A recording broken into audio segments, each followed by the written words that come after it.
Hello दोस्तों, PS the professional में आपका स्वागत है। दोस्तों, जैसे कि आप सबको पता है कि दिसंबर मंथ में जेएआईआईबी का एग्ज़ाम है। पूरा एक महीना भी नहीं बचा है। ऐसे में लास्ट मोमेंट में हमारी स्ट्रेटजी कैसी होनी चाहिए और हमें क्या क्या जो है लास्ट टाइम पर करना चाहिए ताकि जो हमारा जेआईबी का एग्ज़ाम है वो फर्स्ट अटैम्प्ट में क्लियर हो सके।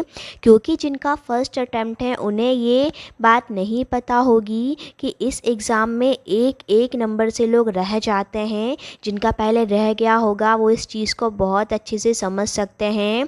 इसके अलावा एक बात और जानना आपके लिए बहुत ज़रूरी है, क्योंकि जैसे कि इसमें 50 मार्क्स लाना बहुत ज़रूरी होता है और जनरली लोग जो है 48 49 पे कई बार अटक ही जाते हैं। कई लोग बिना पढ़े पहले कभी एग्ज़ाम दे चुके होते हैं और उनके जो है 35 to 40 मार्क्स जो हैं ऐसे ही आ जाते हैं। तो उन्हें ऐसा लगता है कि बिना पढ़े 40 आ ही गए हैं, तो अगर हम थोड़ा बहुत पढ़ लेंगे तो 50 तो आराम से आ ही जाएंगे, और फिर वो एग्ज़ाम को उतना सीरियसली नहीं लेते हैं और लास्ट मोमेंट में जाके फिर वो जो हैं 48 49 पर ही अटक जाते हैं। तो दोस्तों, ऐसी गलती बिल्कुल भी मत कीजिएगा। ये एक ऐसा एग्ज़ाम है जहाँ बिना पढ़े 35 to 40 आ ही जाते हैं और पढ़ने के बाद भी लोग 45 से 49 के बीच ही अटकते हैं। यहाँ जो एक्चुअल स्ट्रगल है वो 10 to 20 मार्क्स का ही होता है।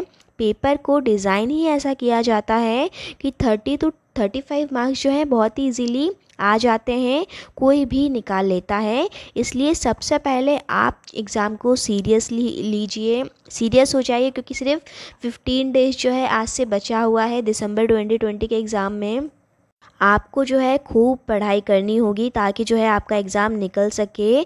मैं आपको ऐसी स्ट्रेटजी बताने वाली हूँ जिसे यदि आप फॉलो करें तो आप इसे जो है 1 मंथ में ही क्लियर कर सकते हैं। सबसे पहले आप अपने तीनों सब्जेक्ट्स को देख लीजिए, जिसमें सबसे पहला जो एग्ज़ाम होता है पीपीपी होता है, जिसे लोग बहुत ही ज़्यादा सिंपल समझते हैं। सेकंड एग्ज़ाम जो अकाउंटिंग का होता है उसे सबसे ज़्यादा जो है टफ़ माना जाता है, और थर्ड लॉ का होता है जिसे एवरेज लेकिन टफ़ के लेवल में ही रखा जाता है। जो फर्स्ट पेपर होता है प्रिंसिपल का, उसे इतना ज़्यादा लोग ईजी लेते हैं कि उसे पढ़ते ही नहीं हैं और लास्ट मोमेंट में जाके फिर उसी में वो रह जाते हैं।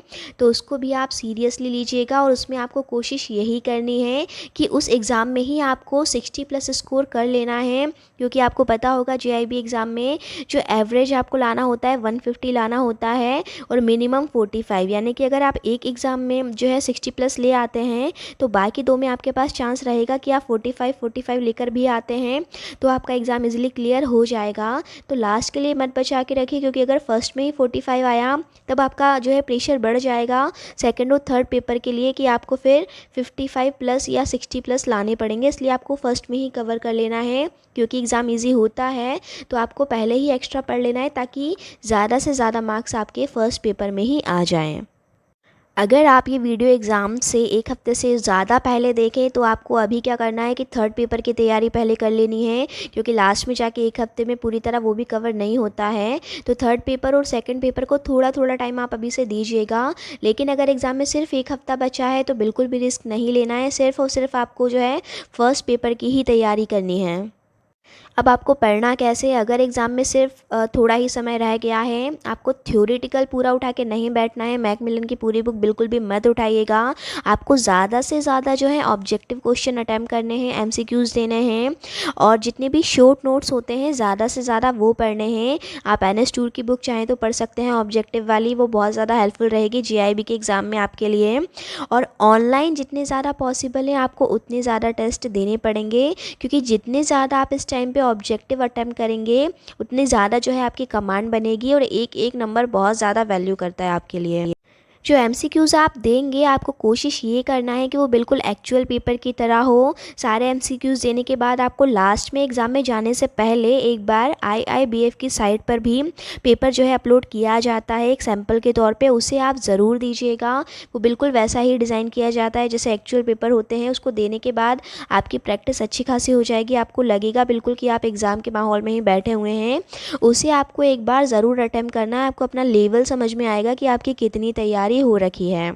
वो एग्ज़ाम के कुछ दिन पहले ही उस वहाँ पे डाला जाता है, तो आप उसे देखते रहिएगा बीच बीच में। वो जब भी हो जाता है अपलोड, आपको वहाँ वो पेपर ज़रूर देना है, क्योंकि जेआईबी का जो एग्ज़ाम होता है वो नॉर्मल कॉम्पिटिटिव एग्ज़ाम से थोड़ा सा अलग होता है, इसलिए आपको थोड़ा सा अलग लग सकता है। अगर आप पहले ही आईआईबीएफ की साइड पे वो दे चुके होंगे तो आपको एग्ज़ाम जो सेंटर पे जाके थोड़ा सा फ्रेंडली लगेगा, उतना ज़्यादा फिर वो एकदम से टफ़ नहीं लगेगा।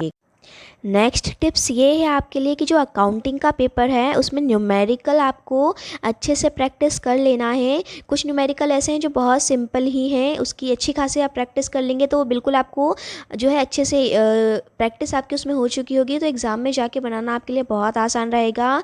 अगर आपके पास समय कम बचा है तो आप टफ़ वाली चीज़ में मत घुसिएगा, क्योंकि टफ़ को आप समझने की कोशिश करेंगे तो आपका टाइम बहुत ज़्यादा वेस्ट होगा और फाइनली वो शायद आपको समझ में ना आए, ऐसा ही होगा। तो जो सिंपल चीज़ें हैं आप उन पर ज़्यादा से ज़्यादा प्रैक्टिस कीजिए, ताकि एटलीस्ट वो आप एग्ज़ाम सेंटर पे जाके ना भूलो, क्योंकि कई बार होता है कि इस पे अच्छी प्रैक्टिस नहीं बनी, फिर आप टफ़ की तरफ घुसने लगते हैं, तो जो इजी चीज़ होती है आपको एग्ज़ाम में जाके फिर वो भी नहीं बनती है। तो ऐसा नहीं करना है, जो इजी चीज़ है उस पर ज़्यादा अच्छे से आपको कमांड पहले बना लेना है। याद रखिए फर्स्ट जो टारगेट है पहले हमारा 50 का है, क्योंकि पासिंग होना ज़रूरी है, उसके बाद फिर आप ज़्यादा टाइम दे सकें वो अलग बात है। इसलिए पहले आप इजी चीज़ों को जो है अच्छे से प्रैक्टिस कीजिए, उसके बाद अगर समय बचता है तब आप टफ वाली चीज़ों पर जाइएगा। तो इन बातों का आपको स्पेशली ध्यान रखना है। शॉर्ट में फिर से रिवाइज कर दे रही हूँ कि थ्योरेटिकल बिल्कुल भी नहीं पढ़ना है, ज़्यादा से ज़्यादा एमसीक्यूज़ जो है अटैम्प्ट करना है।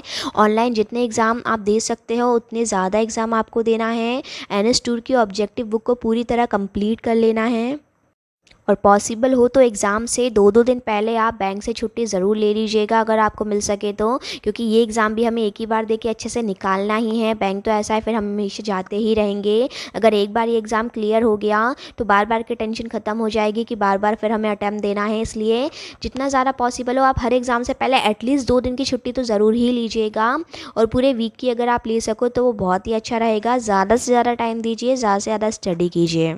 एग्ज़ाम के पूरे ड्यूरेशन में नेगेटिव बिल्कुल भी नहीं होना है। क्या आता है क्या नहीं आता है वो बात की बात है, बट पॉजिटिव रहना बहुत ज़रूरी है। इसलिए बिल्कुल यही सोच के चलिएगा कि आपने एग्ज़ाम निकाल लिया है, आप निकाल सकते हो। क्योंकि अंदर अगर ये नेगेटिविटी आई कि मैं कैसे निकालूंगा, एग्ज़ाम टफ़ होता है, ये तो निकाल नहीं पाया, ये मेरा सीनियर है इतने सालों से ट्राई कर रहा है नहीं निकाल पाया, ये फीलिंग जो है आपको डिमोटिवेट करती है। आपको बिल्कुल ऐसा नहीं सोचना है, आपको ये सोचना है कि मैं बैठूंगा तो मेरा जो है एग्ज़ाम पक्का है और मैं इस बार ज़रूर निकालूँ, क्योंकि मैं इतना बड़ा कॉम्पिटिटिव एग्ज़ाम निकाल के जहाँ आ गया, जहाँ इतनी नेगेटिव मार्किंग थी तो यहाँ तो नेगेटिव मार्किंग भी नहीं है, तो ये एग्ज़ाम तो हमारे लिए कुछ भी नहीं है दोस्तों, इसे तो हम यूँ चुटकियों में ही निकाल लेंगे। बस इसी पॉजिटिविटी के साथ आपको एग्ज़ाम सेंटर पे जाके बैठना है, अपने आप को मोटिवेट बनाए रखिएगा, ये सबसे ज़्यादा इम्पॉर्टेंट है। कितनी स्टडी हुई है वो सेकेंडरी चीज़ है, बट पॉजिटिव रहना बहुत ज़्यादा ज़रूरी है। आई होप आपको क्लियर हो गया होगा। अगर आपका कोई सवाल हो तो आप कमेंट सेक्शन में मुझसे पूछ सकते हो। अगर मेरी किसी भी हेल्प की ज़रूरत हो तो जो है मैं पूरी कोशिश करूँगी आपकी मदद करने की। जेआईबी, सीआईबी और बैंकिंग के सारे अपडेट सबसे पहले देखने के लिए चैनल को सब्सक्राइब करना बिल्कुल भी मत भूलिएगा। अगर पहली बार चैनल पे आए हैं तो सब्सक्राइब बटन पे क्लिक ज़रूर कर दीजिएगा, ताकि सारे अपडेट्स आपको समय पे सबसे पहले मिल सकें। Thank you for watching my video.